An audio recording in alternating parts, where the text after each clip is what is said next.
ये चिट्ठियां जो मेरे हाथ में है, इसमें जो लिखा गया है, दानिश साहब आप भी जरा सुनिएगा। इसमें लिखा गया है कि हम ऐसे जगह से आते हैं जहां जो मुस्लिम बहुल है, इसलिए हम खुलकर नहीं बोल सकते, गुमनाम चिट्ठियां हैं। इसमें कहा गया है कि 24 नवंबर को जामा मस्जिद सर्वे के दौरान यहां पर मतलब गाड़ी भरकर लोग गए थे यहां से, रात को तकरीबन 3 बजे यहां से निकले और फिर 20 से 25 साल के ये लड़के थे और यही यहां से वो हिंसा के बाद रात को वापस आए हैं। तो इसकी जरा जांच होनी चाहिए, क्योंकि हापुड़ और आसपास के इलाकों से हिंसा भड़काने के लिए ही लोग गए। इसको लेकर जो ग्राफिक है वो भी स्क्रीन पर चलाइए अब चेतन, क्योंकि मैं डीजीपी सर से इसी के बारे में पूछना चाह रही हूं। डीजीपी सर, ये बड़ा इंपॉर्टेंट है, ये अभी तक इस जांच में खुलासा नहीं हो पाया है कि उस दंगे को भड़काने के पीछे चेहरा कौन सा था। जियाउर रहमान बर्क पर एफआईआर जरूर हुई है, लेकिन क्या इन दंगाइयों का भी सियासी कनेक्शन है? क्या ये ट्रक भर भर कर संभल में हिंसा के लिए आए? इस जांच से, क्योंकि पुलिस अब इसकी जांच कर रही है इन चिट्ठियों की। DGP sir. सुचरिता जी, आप ही के चैनल पे मैंने ये कहा था कि जब हिंसा हुई थी तो दंगाई जॉगिंग शूज पहन के आए थे, ट्रैक पैंट्स पहन करके आए थे और जेबों में पत्थर भरे हुए थे। जाहिर से कि वो तैयारी से आए थे दंगा करने के लिए, हिंसा करने के लिए, वरना कोई ऐसे इस तरीके से 50, 60, 100 लोग जॉगिंग शूज, ट्रैक पैंट्स पहन करके और मिसाइल्स लेकर के नहीं आते हैं। और ये जो आपके पास लेटर है, लईक पुत्र अनस, ऐसा होता है कि सनसनीखेज मामलों में लोग अक्सर मुफीद जानकारी पुलिस को देते हैं जिससे कि उनके ऊपर आंच ना आए, जो असली मुलजिम है वो दस्तयाब हो जाए, गिरफ्तार हो जाए।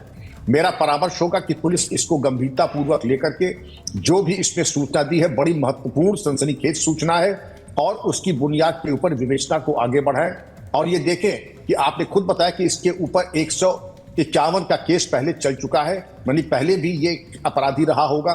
कभी इसके ऊपर धारा 151 तत्कालीन सीआरपीसी का इसके ऊपर केस चला है, और वर्तमान में भी अगर ये मूवमेंट बताया है कि हापुड़ से ट्रक में बैठ करके लड़कों को लाया गया था, तो इसके बारे में पता लगाना कोई बड़ी चीज नहीं है। हमारे कुशल विवेचक सुचरिता जी इसकी तह में जाकर के पूरी तरीके से पता लगा लेंगे कि आखिर किसने किसको बैठाया, कितने पैसे दिए, क्या मोटिवेशन था और किस तरीके से किया है। और जो एफएसएल की टीम आगरा से आई है वो यही देखेगी कि ट्रेजेक्ट्री क्या थी, पत्थर चलाने की ट्रेजेक्ट्री क्या थी, गोली चलाने की ट्रेजेक्ट्री थी कि कैसे गोली आर पार हुई, और उन कारतूसों की जिसकी चर्चा भी आपके चैनल पर कर चुके थे। और एक विद्वान प्रवक्ता ने कहा कि आपको बड़ी अच्छी जानकारी है। अब जानकारी अगर हमें नहीं होगी तो और किसको होगी? हम पुलिस वालों को अगर जानकारी कारतूस हथियार की नहीं होगी तो क्या बागवानी करने वालों को होगी? जिसका जो काम है वो तो करेगा ही, वरना अंडरवर्ल्ड और दंगाई की जानकारी कौन करेगा? ये पुलिस का काम है कि आंख में हाथ डाल करके जो सच्चाई है निकाल करके ले आए। आपत्ति तो बहुत होगी, आपको पीड़ा बहुत होगी, क्योंकि दिखाई ये पड़ रहा है कि आप दंगाइयों के साथ खड़े हैं और कोई दंगाई की गर्दन तक पहुंच जाएगा तो आपको बहुत तकलीफ होगी। इसलिए सबको चाहिए जिन्होंने दंगा किया है उनकी तह तक जाएं, उनको सजा दिलवाएं।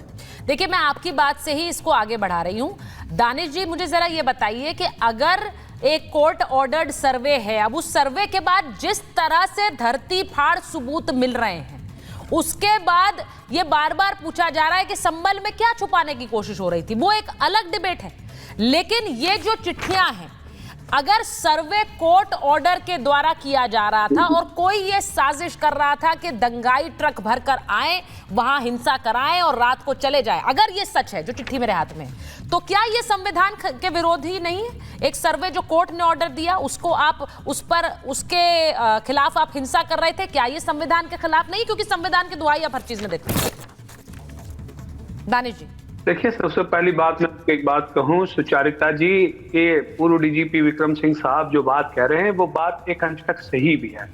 और जहां तक मैंने देखा है, हमने तो गुजरात में बहुत दंगे देखे हैं और भारतीय जनता पार्टी के शासनकाल में बहुत सारे दंगे हमने देखे हैं, ये कोई नई बात नहीं है। और हमने 2002 के दंगे भी देखे हैं। 2002 के दंगों में इसी तरह की गुमनाम चिट्ठियां आती थी, तो जिनकी रंजिशें हैं वो इस तरीके के लोग उसमें अच्छे और बुरे होते हैं। कई बार उसमें जेन्युइन लोग भी होते हैं जो लोग इस तरीके की गतिविधि में लिप्त पाए भी जाते हैं। तो मुझे लगता है कि ये एक बड़ा टास्क है और उसके अंदर में से चीजें निकल के आएंगी, उसके बाद ही कुछ कहना मुनासिब है। महज किसी ने चिट्ठी लिख दी, किसका क्या आशय है, क्या इंटेंशन है, जब तक इंटेंशन क्लियर होके नहीं आएगा तब तक पता चलेगा। मैं समझता हूं वहां तक आज तक जो डीजीपी साहब तो मतलब डीजीपी रह चुके हैं, बहुत ज्यादा अनुभव है, लेकिन थोड़ा या बहुत जो चीजें, जो जानकारी हम लोगों ने यहाँ पर देखी है, 2002 में आप देखें तो व्यापारियों पर भी आरोप लगाए गए थे उस वक्त के जो मुस्लिम व्यापारी थे कि इन्होंने ये किया और इन्होंने वहां मदद की। तो ये सारी चीजें रहेंगी। सवाल आके ये खड़ा है कि हम जो सेकंड स्टेज का सवाल लोगों से पूछते हैं या विपक्ष से पूछते हैं कि विपक्ष यहाँ क्या कर रहा था और वो वहां क्या कर रहा था, सबसे पहला सवाल जिससे बनना चाहिए,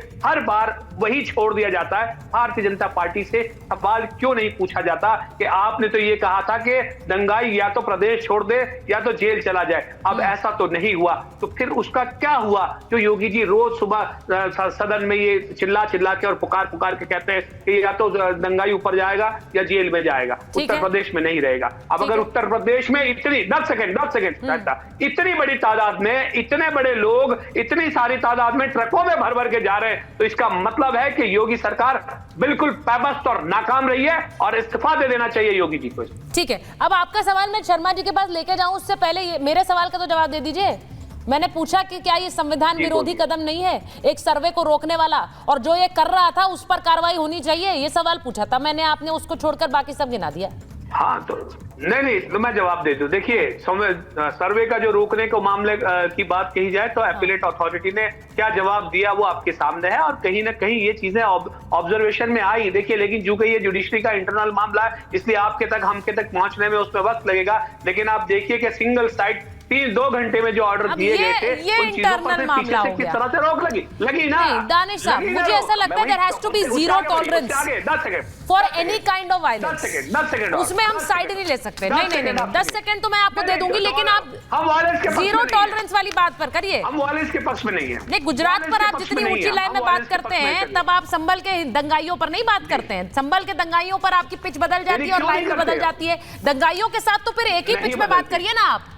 नहीं, मैं बताऊं आपको। सवाल ये है कि दंगाई वो है जिसने दंगा किया, तो वो किस व्याख्या में आएंगे जिन्होंने एसडीएम साहब का ऑर्डर नकार दिया? ठीक है, ये बताइए। तो एक साहब का स्पष्ट निर्देश था, 10 सेकंड स्पष्ट निर्देश था कि भाई आपको किसी की भी जान हताहत हो इस तरह से बल का प्रयोग नहीं करना है। उसके बावजूद भी आपके सामने हाई टेक वेपन्स यूज किए जा रहे थे।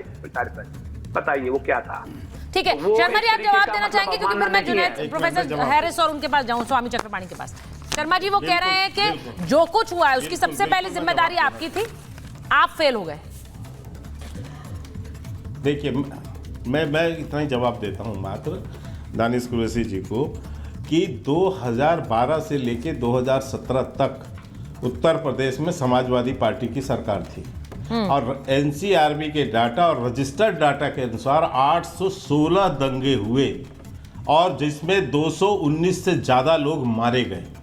816 दंगे। 7 साल की हमारी सरकार में एनसीआरबी का डाटा है कि 90% जो है दंगे नहीं हुए, केवल 3% 97% कमी आई है वहाँ 97% दंगाइयों में। तो आप ये समझ सकते हैं कि वहाँ पर किस तरह की कानून व्यवस्था है। दूसरी बात, जो संभल का, यही बात मैं पहले भी कहने जा रहा था, जो बार बार सपा के झूठ बोल रहे थे और ये झूठ बोल रहे हैं। जो दंगे हुए, आप जितने दिन रिपोर्ट चलाए हैं सुचेता जी, आप बताइए उसमें 2 दंगे क्या थे। पुलिस के ऊपर एक वर्ग विशेष का हमला, इसमें कोई हिंदू मुसलमान दंगा नहीं है। वहां पर एक वर्ग, आपने देखा कैसे सड़कें वहां पट गई, गलियां पट गई पत्थर और उससे, और कौन चलाया? मस्जिद में जो सर्वे टीम जा रही थी उसके ऊपर हमला, और पुलिस जो बचाव कर रही थी उस पर हमला किया गया, और वो एक वर्ग विशेष द्वारा किया गया। अब इसको आप क्या कहेंगे? तीसरी बात, ये इसको जानबूझ के दंगा वर्ड ये करके अखिलेश यादव ने इसके रोटी सेकने की कोशिश की थी वहां पर, लेकिन अब नहीं सेक पाएंगे। अब तो उनकी कलई खुल गई, अब तो खुद ही कटघरे में खड़े हैं। तो अब ना कांग्रेस बोलती है, अब राहुल गांधी वहां जाने की उत्सुक है, ना अखिलेश यादव आने को उत्सुक है। फोटो अब नहीं हो पाएगा ना, वहां जाएंगे तो दिखेगा वहां मंदिर, वहां दिखेगा वो अतिक्रमण हटाते हुए मंदिर, वहां पर दिखेगा अतिक्रमण हटाते हुए बाउल जो है। स्वामी चक्रपाणी और